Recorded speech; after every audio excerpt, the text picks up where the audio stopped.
আসসালামু আলাইকুম। আপনাদের সকলের প্রতি রইল ঈদের অগ্রিম শুভেচ্ছা, ঈদ মোবারক। গত ভিডিওতে আমি এই 60 ওয়াটের ইনভার্টারটির আনবক্সিং এবং রিভিউ দিয়েছি। আজ আমি এই ইনভার্টারটিতে একটি মনিটর, একটি অ্যান্ড্রয়েড বক্স, দুইটি রাউটার, একটি অনু এবং একটি এমসি, টোটালি প্রায় 50 ওয়াটের মতো লোড দিয়ে চেক করব যে ইনভার্টারটি কতটা ওভারলোড পর্যন্ত নিতে পারে। আর আপনাদের একটা কথা বলি, আমি একটা নতুন টেক চ্যানেল খুলেছি, আরম্যাক্স টেক। তো আপনারা চাইলে এই চ্যানেলটি সাবস্ক্রাইব করে রাখতে পারেন বিভিন্ন টেকনোলজি রিলেটেড ভিডিও যদি আপনার পছন্দ হয়। আর এই ঈদ উপলক্ষে আপনারা যদি আমার এই চ্যানেলটি এখনও সাবস্ক্রাইব করে না থাকেন, অবশ্যই সাবস্ক্রাইব করে পাশে থাকা বেল আইকনটি বাজিয়ে দিতে ভুলবেন না।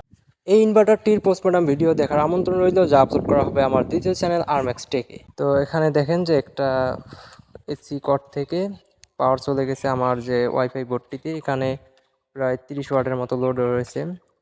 তো এখানে দেখেন আমার ইলেকট্রিসিটির বোর্ডটি, এই বোর্ডটিতে বর্তমান কোনো পাওয়ার নেই।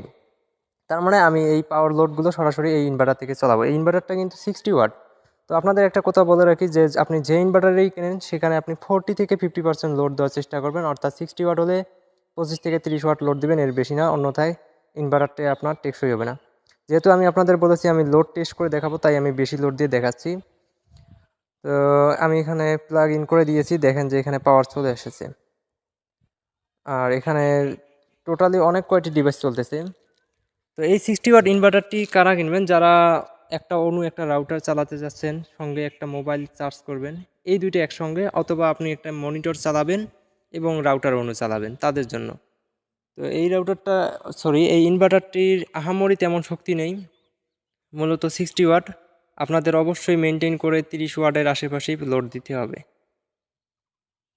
তো দেখেন যে এখানে পাওয়ার চলে এসেছে। এখন কিন্তু সম্পূর্ণ এটা ইনভার্টার থেকে চলতেছে, আপনারা লাইভ প্রুফ দেখতেছেন। আর আপনারা জানেন যে আমি কখনো ফেক ভিডিও দেই না, তৈরিও করি না। তো দেখেন যে এখানে পাওয়ার চলে এসেছে, আমার অ্যান্ড্রয়েড বক্সেও পাওয়ার চলে এসেছে, কারণ এখানে মাউসে রেড এলইডি জ্বলতেছে। তো আমি মনিটরটি অন করে দেখব যে চলে কিনা। এখানে কিন্তু প্রায় 50 ওয়াট, অনেক লোড। আর যেহেতু এখানে ওভারলোড টেকনোলজি রয়েছে, এর ফলে হবে কি, যদি এখানে লোড বেশি হয়ে যায় তাহলে ইনভার্টারটি অফ হয়ে অন হয়ে যাবে। তো আমি মনিটরটি অন করার চেষ্টা করতেছি, দেখি চলে কিনা। আমি এই ভিডিও করার আগে আমি মনিটরটি চালাই দেখেছি চলে। তো তখন আমি রাউটার চালাইনি, একটা আমার স্মার্টফোনটি চার্জ করেছিলাম এবং মনিটরটি চালাচ্ছিলাম। অর্থাৎ দেখা যায় 40 ওয়াটের মতো লোড দিছিলাম, অনেক সুন্দর চলছিল। কিন্তু এখন আমি দেখব যে এটাতে কেমন চলে। তো আপনাদের অবশ্যই খেয়াল রাখতে হবে, অল্প লোড দিবেন আর অবশ্যই ব্যাটারিতে চার্জ থাকতে হবে, অন্যথায় এটা ভালোভাবে চলবে না।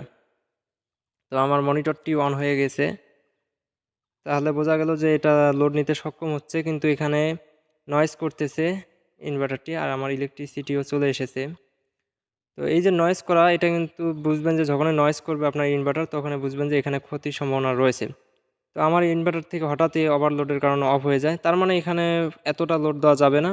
আপনি টোটালি হিসাব করে 40 ওয়াট 30 ওয়াট লোড দিলেই এটা চলবে। তো বোঝা গেল যে আপনি কতটুকু এখান থেকে আশা করতে পারেন। আর আপনারা সবসময় জানেন যে আমি সঠিক তথ্যটাই বলে দেই। তো আমি এখন যদি এটাকে ইলেকট্রিসিটিতে দিই, এটা অনায়াসে চলবে। আর যদি কারো এইরকম ইনভার্টার নেওয়ার ইচ্ছা থাকে আপনারা নিতে পারেন, তবে একটা কথা মনে রাখবেন, অল্প লোডে চালাবেন। তো আমি এই চার্জারগুলো ইউজ করেছি, আমার ফোন চার্জ করেছি, অনেক সুন্দরভাবে চার্জ করতে পারে এবং ওয়াইফাই রাউটারটাও ভালোভাবে একই সঙ্গে চালানো যায়। ভিডিওটি যদি ভালো লাগে অবশ্যই লাইক করতে ভুলবেন না, আর চ্যানেলটি সাবস্ক্রাইব করে রাখবেন। ঈদ ভালো কাটুক, ভালো থাকেন, সুস্থ থাকেন, আল্লাহ হাফেজ।